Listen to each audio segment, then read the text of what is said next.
Assalamualaikum sahabat, bagaimana keadaan kalian hari ini? Kami doakan semoga sehat selalu.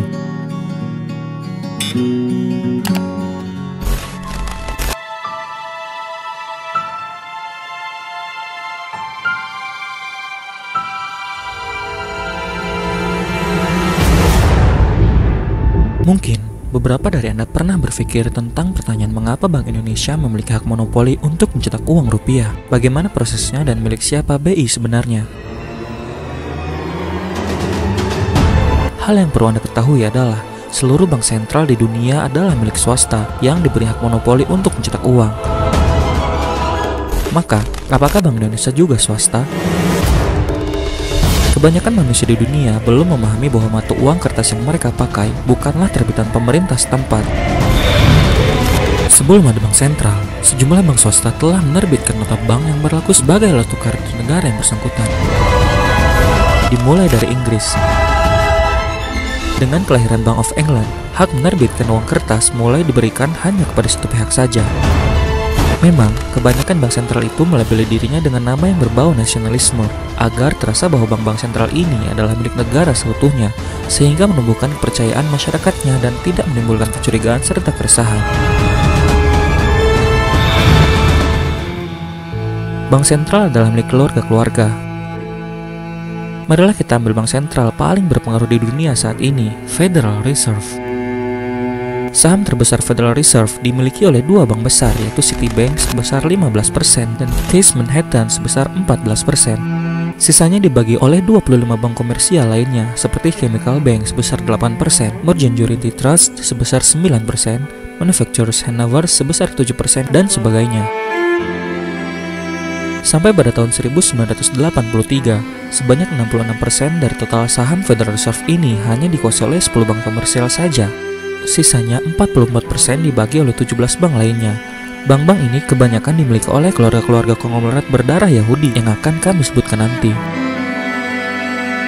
Di samping itu, fakta yang harus Anda tahu adalah bank-bank tadi secara langsung dikontrol oleh London Connection, yaitu Bank of England milik keluarga Rothschild. Bagi Anda yang sudah paham soal sistem finansial global, pasti sudah tahu tentang siapa keluarga Rothschild dan apa hubungannya dengan agenda Zionis di dunia. Tapi pada kesempatan ini, kita tidak akan membahas lebih dalam tentang keluarga Rothschild. Silakan kembali ke video kami yang sempat dihapus oleh sistem YouTube tentang agenda Zionis di Palestina. Kembali berbicara tentang bank-bank sentral di berbagai negara di dunia umumnya berlabel nama yang nasionalis, tapi kepemilikannya adalah privat. Misal seperti Bank of England yang sudah disebutkan sebelumnya adalah bukan milik rakyat Inggris tetapi milik para bankir swasta yang sejak tahun 1825 sudah berada di bawah kekuasaan keluarga Rothschild. Pengambil alihan oleh keluarga ini terjadi setelah mereka membailout hutang negara saat terjadi krisis di Inggris. Contoh lain seperti Deutsche Bank yang bukan milik rakyat Jerman, akan tetapi dikuasai oleh keluarga Siemens dan Ludwig Bamberger. Begitu pula dengan Shanghai dan Hong Kong Bank, bukan milik warga Hong Kong tetapi berada di bawah kontrol Ernest Kessel. Sama halnya dengan National Bank of Morocco dan National Bank of Egypt yang didirikan dan dikuasai oleh Kessel yang sama. Selanjutnya Imperial Ottoman Bank yang bukan milik rakyat Turki melainkan dikendalikan oleh Pireur bersaudara asal Prancis. Demikian seterusnya. Jadi, bank-bank nasional seperti ini sebenarnya adalah sindikat keuangan internasional, modal antar bangsa yang secara real tidak ada dalam bentuk aset yang nyata, kecuali dalam bentuk angka-angka nominal di atas kertas atau byte yang berkedap-kedip di atas permukaan layar komputer. Hutang-hutang yang diberikan oleh bank sentral kepada pemerintah suatu negara tidak pernah diminta oleh rakyat negara tersebut, tapi dengan sengaja dibuat oleh sistem pemerintahan yang berasaskan sistem demokratis dengan mengatasnamakan hutang negara. Celakanya, para bankir ini adalah orang-orang yang tidak dipilih oleh rakyat, tak punya loyalitas kebangsaan dan juga tidak akuntabel. Akan tetapi, mampu mengendalikan kebijakan paling mendasar suatu negara. Dan setiap kali mereka menciptakan kredit atau hutang, setiap kali itu pula tercipta uang baru dari byte-byte komputer belaka. Jadi, apakah sistem perekonomian ini halal menurut agama Islam? Apakah bank itu sendiri halal? Simak penjelasan berikut. Makanya ulama-ulama kita ini tenang. Kenapa? Karena berpikir jernih menghadapi persoalan umat. Ngono lho, kiai ora ono sing wani kok kiai terus ngaramno bank ngono. Ora wani padahal ya kiai iki ngerti nek bank iki kabeh ora ono sing halal. Nek saniki ono, mari kita rasmani. Kita kuatkan ekonomi Islam, kita tarik uang dari bank kafir, kita masukkan ke bank Islam. Kita kapan ono bank Islam? Rasa kurung tahu eneng ki bank Islam ki. Sing jenenge bank itu seluruhnya enggak ada yang Islam, mereknya tok bank Islam. Jadi merek itu transaksinya pakai nopo? Transaksi seluruh bank di dunia itu pakai yang namanya uang. Jadi gitu. Lah uang itu sapa sing ngawiti? Ora ono wong Islam niku kawitane ya emas kok. Niku lho. Lah seluruh sistem keuangan di perbankan alat gantinya namanya obligasi. Lah obligasi itu kertas beli kertas. Nanti ono rumusnya barangnya ra ono kok. Ndak ada. Nah itu seluruhnya yang ngatur dulu adalah sebuah sistem perbankan yang ditawarkan baru di dunia. Oleh siapa? Oleh keluarga besar Rothschild Rockefeller yang sekarang menjadi pemilik saham terbesar dari Bank Devisa New York yang mengontrol seluruh sistem perbankan dunia dan berada di Wall Street Amerika. Apakah Gus Mofiq mengada-ngada? Tentu tidak. Ini adalah fakta yang terjadi di sekitar Anda. Lalu, Bank Indonesia milik siapa? Kalau bank-bank sentral di negeri-negeri lain adalah milik keluarga tertentu yang tidak memiliki loyalitas kebangsaan, maka siapakah yang memiliki Bank Indonesia? Ini adalah pertanyaan valid yang seharusnya kita ajukan sebagai warga negara Republik Indonesia. Kita tahu, BI memiliki hak monopoli untuk mencetak uang rupiah yang kita gunakan untuk bertransaksi sehari-hari. Namun, apakah Anda pernah tahu siapa sebenarnya pemegang saham Bank Indonesia ini? Bahkan, hingga hari ini, Gubernur BI masih juga enggan untuk membeberkan siapa pemilik saham BI sebenarnya. Untuk itu, marilah kita tengok sejarah asal-muasal Bank Sentral Indonesia ini. Begitu Indonesia dinyatakan merdeka, para pendiri Republik ini menetapkan BNI 1946 sebagai bank sentral dan menerbitkan uang kertas pertamanya, yaitu ORI atau Uang Republik Indonesia, dengan standar emas yakni setiap 10 rupiah didukung dengan 2 gram emas. Ini artinya rupiah dijamin dengan 1/5 gram emas per 1 rupiah. Tapi, ketika Insinyur Soekarno dan Dr. Andes Muhammad Hatta menyatakan kemerdekaan Republik Indonesia, pemerintahan kolonial Belanda tidak mengakuinya, apalagi menyerahkan kedaulatan Republik baru ini. Belanda mengajukan beberapa syarat untuk dipenuhi, dengan terus menekan keamanan negara dengan teror-teror militer, yakni beberapa agresi militer mereka. Akhirnya, pada tahun 1949, sejarah menunjukkan kepada mata dunia bahwa terjadilah perundingan yang dinamakan dengan Konferensi Meja Bundar atau KMB. Melalui Konferensi Meja Bundar ini, disepakatilah beberapa kondisi pokok agar Republik Indonesia mendapat pengakuan kemerdekaan dari pihak Belanda. Apa saja kondisi pokok itu? Pertama, penghentian Bank Negara Indonesia atau BNI 46 sebagai Bank Sentral Republik Indonesia yang digantikan oleh The Javas Bank, sebuah perusahaan swasta milik beberapa pedagang Yahudi Belanda yang kemudian berganti nama menjadi Bank Indonesia. Kedua, dengan lahirnya Bank Sentral baru itu, pencetakan Uang Republik Indonesia atau ORI sebagai salah satu wujud kedaulatan Republik Indonesia secara otomatis dihentikan dan digantikan dengan uang rupiah Bank Indonesia sejak tahun 1952. Ketiga, bersamaan dengan itu, utang pemerintah kolonial Hindia Belanda sebesar 4 miliar US dollar kepada para bankir elit waktu itu tentunya diambil alih dan menjadi dosa bawaan Republik baru ini. Kondisi ini berlangsung sampai pertengahan 1965 ketika Bung Karno menyadari cakar dan cengkeraman neokolonialisme yang semakin kuat mencengkeram bangsa muda ini. Maka, pada bulan Agustus 1965, Bung Karno memutuskan untuk menolak kehadiran lebih lama IMF dan Bank Dunia yang menjadi lintah di Indonesia. Bahkan menyatakan kemerdekaan dari PBB.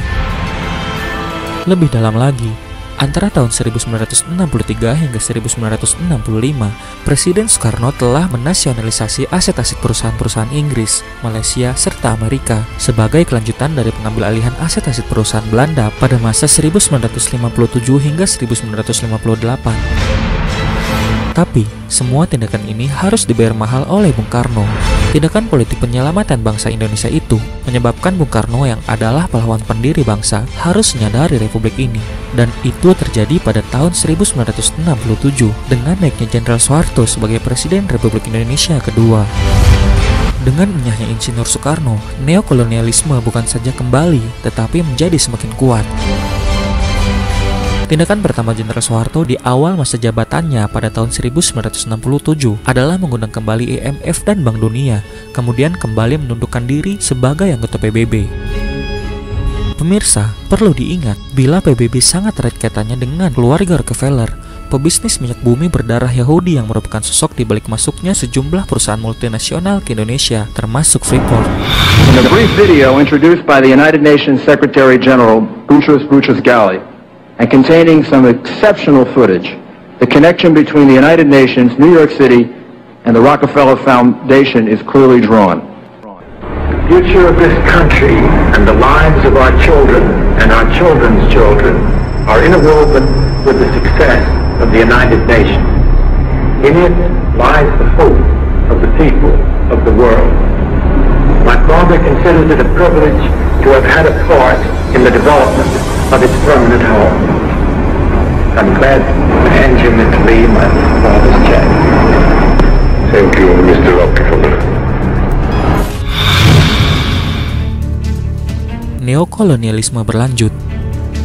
Seperti yang ditulis oleh John Pilger, seorang jurnalis asal Australia, di dalam bukunya berjudul Tell Me No Lies. Pada bulan November 1967 itu, digelarlah konferensi yang berlangsung selama 3 hari di Swiss.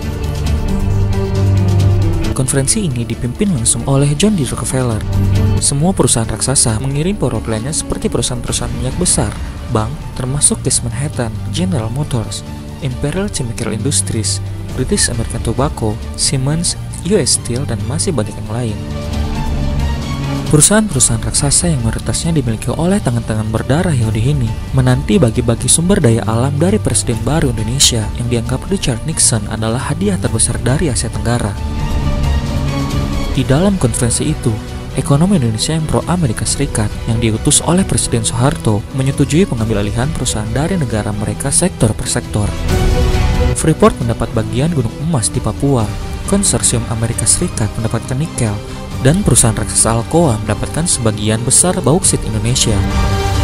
Tidak hanya itu, perusahaan-perusahaan Amerika, Jepang, dan Prancis mendapat jatah hutan tropis di Sumatera. Di samping itu, berkuasanya Orde Baru di Indonesia juga menjadi alat kepanjangan neokolonialisme melalui pemberian paket bantuan pembangunan. Untuk dapat membangun bangsa-bangsa yang memiliki predikat terbelakang, miskin, dan bodoh yang terdefinisi sebagai dunia ketiga itu, disediakanlah paket bantuan oleh IMF dan World Bank yang pada akhirnya menjadi jebakan hutang tersendiri bagi rakyat Indonesia. Mereka juga memberi paket sumbangan untuk mendidik anak bangsa dengan berkuliah di negara mereka, tepatnya mengindoktrinasi anak-anak bangsa ini dengan ilmu ekonomi pembangunan, manajemen pemerintahan, pinjaman lunak, bantuan pembangunan, dan semacamnya. Diajarkanlah kepada mereka ekonomi neoklasik dengan model pembiayaan melalui defisit anggarannya sebagai legitimasi dan pembenaran bagi utang negara yang disulap menjadi proyek-proyek pembangunan dan diwadahi dalam APBN. Semuanya dilabeli dengan nama yang indah seperti kebijakan dan perencanaan publik.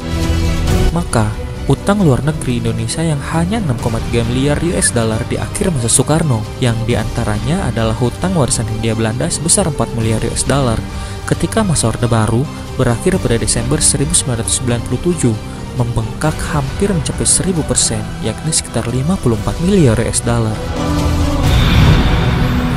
Lebih dari 10 tahun sesudah Presiden Soeharto lengser, hutang luar negeri kita pun semakin tidak terkendali, yakni mencapai lebih dari 150 miliar US dollar. Kita tahu, jatuhnya Jenderal Soeharto adalah akibat krisis moneter yang disebabkan oleh kelakuan para bankir dan spekulan valuta asing. Tetapi, rumus klasik dalam menyelesaikan masalah krisis moneter tidak akan pernah berubah. Ya, harus ada bailout yang artinya pemerintahan atas nama rakyat harus melunasi hutang tersebut. Ironisnya, langkah yang harus diambil adalah dengan cara mengambil hutang baru dari para bankir itu sendiri, sehingga pada akhirnya Republik yang dikatakan merdeka dari penjajahan ini sepenuhnya dikendalikan oleh para bankir melalui letter of intent seluruh kebijakan pemerintahan RI tanpa terkecuali. Kebijakan bank sentral kita hari ini sepenuhnya hanyalah menuruti semua yang ditetapkan oleh para bankir global. Dua diantaranya yang terkait dengan bank sentral dan kebijakan uang adalah: pertama, mulai dari tahun 1999, Bank Indonesia yang semula adalah The Javas Bank itu telah lama sekali dilepaskan dari Republik Indonesia. Artinya, Gubernur BI bukan lagi bagian dari Kabinet Republik Indonesia, maka ia tidak lagi harus akuntabel kepada rakyat Indonesia. Kedua, mulai dari tahun 2011, melalui Undang-Undang Mata Uang, Bank Indonesia dilegalisir sebagai pemegang hak monopoli menerbitkan uang kertas Indonesia. Dan bersama dengan ini, dilakukan kriminalisasi atas pemakaian mata uang lain sebagai alat tukar di Republik Indonesia. Namun, tentu saja dengan mengecualikan mata uang para elit dunia, yakni US dollar. Pemirsa, di zaman yang semakin carut-marut oleh tangan-tangan elit penguasa dunia ini, mau tidak mau, kita harus paham dan mengerti bagaimana sejarah keuangan Republik ini. Dan sebagai warga negara yang mengerti, kita memiliki hak asasi dan hak konstitusional untuk mengambil keputusan sendiri. Ingin bertahan pada kepalsuan uang kertas yang termasuk di dalamnya adalah rupiah, atau bersama kita bangun dan songsong kembalinya uang yang hak dalam agama kita, dinar dan dirham. Apa hukum menggunakan uang kertas? Dan apa benar umat Islam lebih baik bermuamalah dengan menggunakan dinar dan dirham?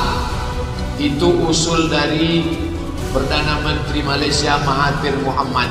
Kata beliau, kalau Uni Eropa bisa bersatu dengan euro, kita menyebutnya euro, maka kita pun lebih bisa dipersatukan.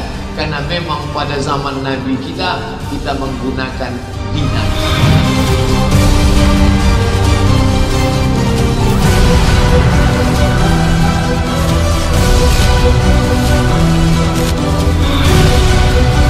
Masih banyak topik yang akan kita bahas. Silakan subscribe channel kami agar kita bisa lebih dekat dan bersama membahas berbagai topik menarik lainnya.